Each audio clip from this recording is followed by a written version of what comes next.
আজকের মুখ্যমন্ত্রী তার ভাইপো বিগত 6 ডিসেম্বরের 10 দিন আগে থেকে বহু প্রস্তাব দিয়েছিল, বহু কিছু দেওয়ার কথা বলেছিল।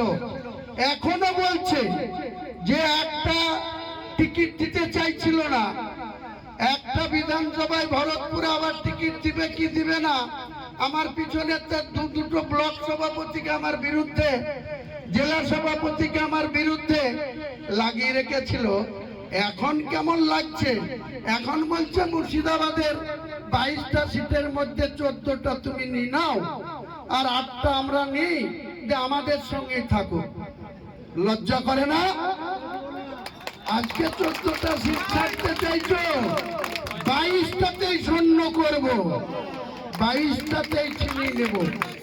তারপরে কলকাতার বিধানসভায় গিয়ে তোমাদের সঙ্গে হিসাব নিকাশ বুঝবো। আর বাংলার আরো মালদার কটা সিট পাবো, উত্তর দিনাজপুরে কটা সিট পাবো, দক্ষিণ দিনাজপুরে এই মুর্শিদাবাদের 22, মালদার 12, উত্তর দিনাজপুরে 9, দক্ষিণ দিনাজপুরে 6, মিলে 49টা সিট আছে। 49টা সিটের ভিতরে তৃণমূল আজকে 10টা বিজেপি জিতেছিল, বাকি সব তৃণমূল। কংগ্রেস ছিল না, সিপিএমও ছিল না।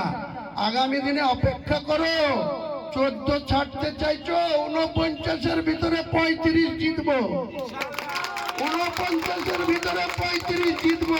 মনমোহিনী হেলথ কেয়ার, স্বাস্থ্য সেবায় অটুট শ্রেষ্ঠত্বের শিরোপা।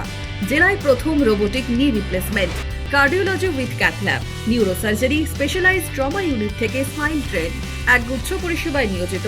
Manmohini health care, quality care with personal touch, Baharampur শিল্প তালুক।